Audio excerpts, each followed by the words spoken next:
Chapter 3. Decades of Plotting. Standing over his father as blood bubbled from his nose and mouth, Victor thought not of him but Oscar. From behind him he could hear Franz calling out, "Victor! Victor! What happened?" Victor didn't respond even as he clearly heard Franz's boots striking louder as he neared coming to a stop just behind him before speaking once again. "Das was you, Herr Victor." Looking at his Luger, Victor felt nothing for his action. "That rat is nicht mein Vater. Mine was murdered earlier and ich will have revenge." Victor no longer felt as though a boy, but a man. Turning to Franz, he asked, "Who were they? That killed mein Vater." Franz stared at him, almost stunned by Victor's transformation in the last hour, and pure hatred in his eyes. "Amerikaner. Sie haben kidnapping scientists all over Europa." Placing his Luger back in its holster, he inquired, "Sie Radio Berlin?" "Nien. All communications are out," Franz stated with concern upon his face, as bombs vibrated everything as they continued to explode throughout the city. After years of following and studying the power Oscar posits from his actions, this was his time to put it all to use. "Franz, we have to move and secure the treasures Oscar and others worked gather for our Führer. Quickly get men to load everything, we must move, and I know where." Victor was not naive enough to think others would follow a boy, but Franz had just enough rank to make it happen. Over the next 3 days, they all worked furiously loading trucks with precious art, gold, silver, jewelry, diamonds, and most of all his favorite time confiscation historical work with Oscar, the Russian Amber Room. Victor had been entrusted with something that Oscar had concealed from everyone else, his secret logbooks. Over the past years, Oscar had quietly obeyed Heinrich Himmler's instructions, clandestinely funneling vast sums, hundreds of millions, into Swiss banks and various other accounts. As news of the encroaching Russian front circulated, Victor took charge. He gathered the logbooks before he, along with Franz, took control of a commandeered truck. Loading his mother, brother, and others on board, they began a journey westward, making their way toward Berlin. Regret weighed heavily on Victor's heart as he glanced back at the smoldering city they were leaving behind. The ruins stood as a stark reminder of the power the Reich had once wielded, now lost in the face of the approaching storm. Days later, with their truck long out of fuel, Victor could see in the eyes of many soldiers around them the Reich was suffering. With every mile of their journey, more soldiers from regular army units joined them, with many reporting to Franz as the highest rank and member of the SS.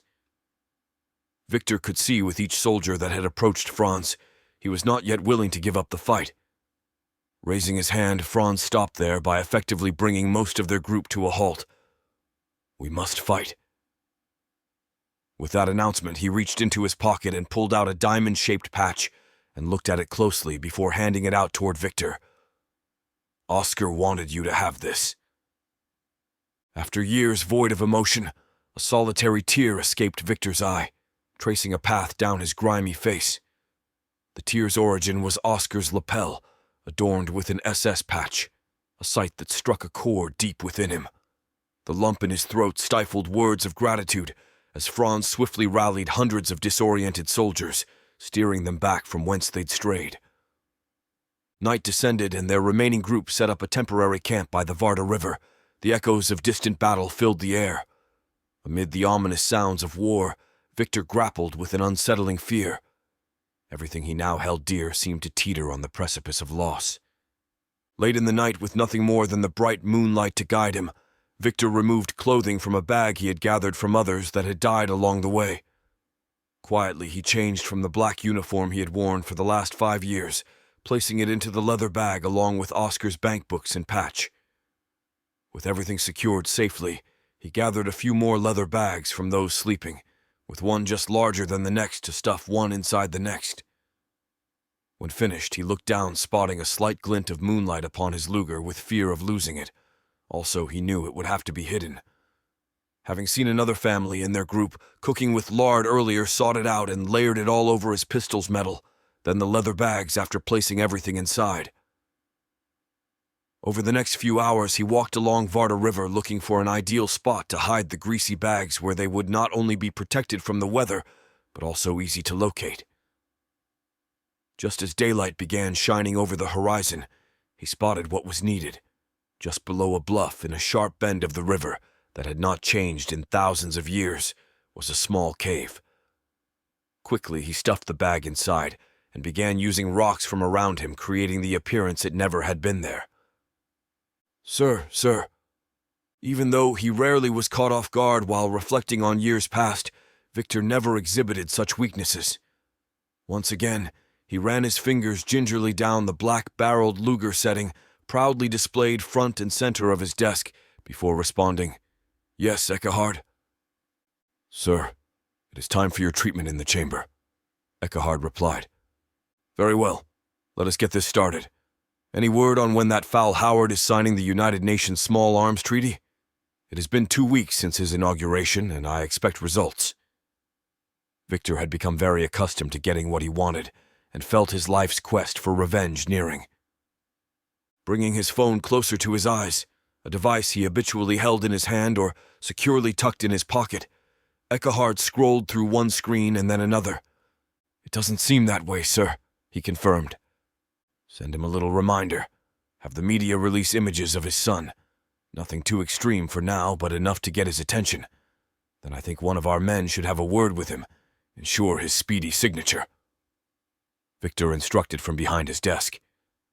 Before Victor could even complete his sentence, Eckehard was already typing away on his phone.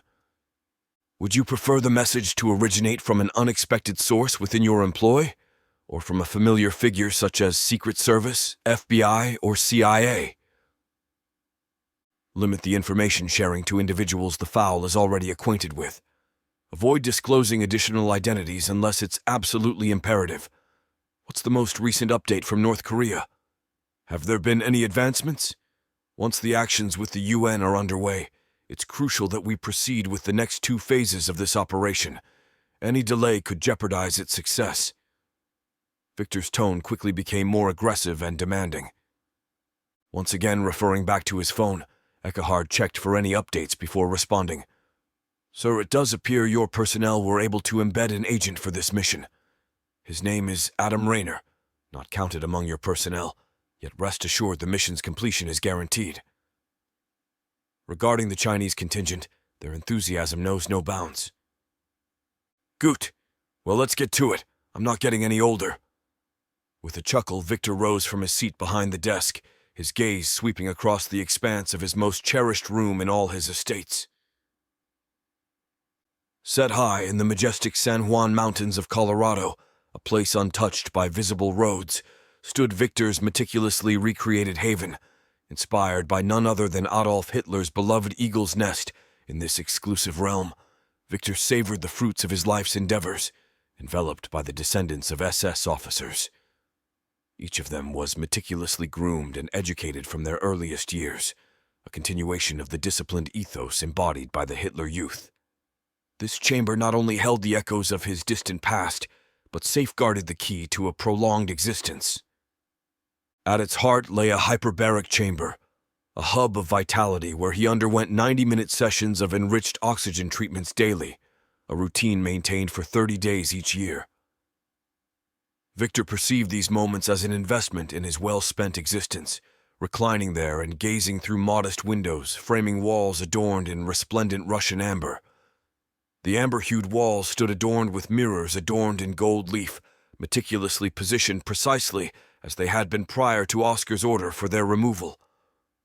They had been secured and transported from the Catherine Palace of Tsarskoye Selo near St. Petersburg, preserving a connection to times that had, until now, been veiled from view.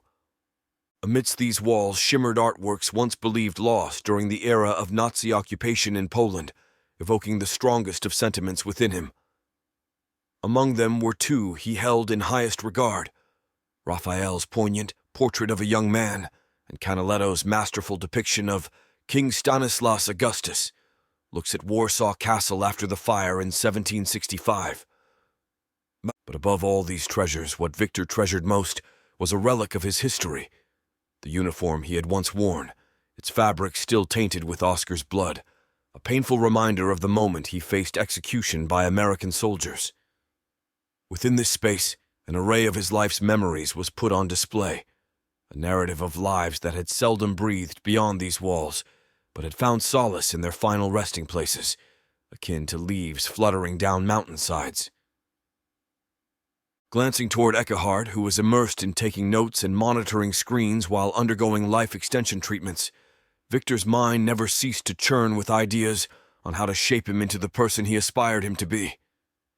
Yesterday, I assigned you a task to engineer a diversion from our primary objectives, a focal point to capture people's attention. What's your plan? Victor inquired, redirecting his focus from Eckhard to the prominently displayed black uniform from his youth, now adorned with Oscar's SS patch carefully affixed to its lapel. Retrieving his personal device from its secure pocket, Eckhard meticulously checked a series of screens before offering his response, his commitment to accuracy evident. Sir, yesterday I employed our personal contact within the Bureau of Land Management to initiate a land reclamation operation along the Red River Valley in Texas. Ranchers leasing the land were given a strict directive to vacate the premises within 24 hours. Utilizing government land seizures as effective diversionary tactics is a well-established approach, and in this instance, the maneuver surpassed our expectations. There was a discernible note of satisfaction in Eckhard's voice as he shared the outcome.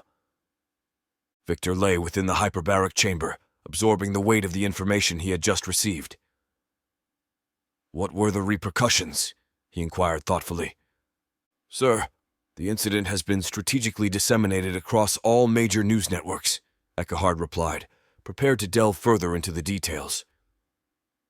No, Victor interjected, his tone gruff and decisive. You mentioned a better outcome than anticipated. That implies unforeseen events. What were they? His words carried a commanding tone, revealing his expectation for complete transparency. Eckhard swiftly embarked on his explanation, his conviction driving him to provide the clearest account. The operation was intended for our agents to execute the cattle removal covertly, under the cover of darkness and, by dawn, to evict all ranchers. However, according to reports, a single family detected the activities and, mistakenly believing they were intercepting a cattle rustling operation, opened fire on our agents. Our personnel retaliated, resulting in substantial casualties. Victor's response was unyielding, a reflection of his experience and expectations. In the process of planning operations, one must account for every conceivable scenario. This is what emerges when haste overrides caution. Tell me those ranchers have been addressed, for at present they represent an unquantifiable variable, and such variables can escalate into profound problems. Comprehending the gravity of the situation, Eckhard addressed his mentor with a composed assurance. Absolutely, sir. A Texas Ranger is en route to Squire's Ranch as we speak. Operational teams have been deployed to neutralize these ranchers, thus preempting the possibility of their narratives gaining traction. The situation will be rectified within a matter of hours, providing us with a media diversion of considerable efficacy in just under an hour. Very well, see to it, Victor decreed, his voice laced with an understanding born of experience. Remember, comprehensive planning demands time. The grander the objective, the more meticulous the preparation. In 1962, I was tantalizingly close to vengeance, but unforeseen variables thwarted my efforts. Each minute during that year, I sensed the impending moment when both the USSR and the United States would immerse one another in nuclear confrontation. Eckhard, conscious of his role, interjected respectfully, acknowledging the physical impact of the conversation. Sir, please pardon the interruption, but your physiological indicators are escalating beyond the acceptable range for this procedure. Kindly take a series of deep breaths. Responding to the console, Victor complied, inhaling deeply and then releasing his breath slowly. Only after a composed moment did he continue, his voice weighted with contemplation. The most unforeseen element? The media, without a doubt. Goebbels had once stated, "He who governs the media governs the mind. He who governs the mind governs the world." Even his profound insights could not foresee the degree of veracity that adage would assume. Eckhard was eager to glean all possible insights. "And what was the second element, sir?" he inquired respectfully, his curiosity palpable. "That wretched cross-dressing Hoover," Victor lamented with a trace of exasperation. He was adept at unearthing individuals' secrets, yet utterly inept at adhering to instructions. Swiftly, Eckhard interposed, his pragmatism asserting itself. "Sir, I believe the time is ripe to redirect our focus toward your treatment." Following a few deliberate breaths, Victor conceded. "Agreed. One final lesson derived from the unforeseen. This is why I commandeer the media, to govern the masses. Now, in readiness for any latent variables, locate me a retired military officer with a compromised reputation. They often prove invaluable for diversions." Victor's words, marked by experience, resonated in the chamber, encapsulating the meticulous nature of his strategic thinking.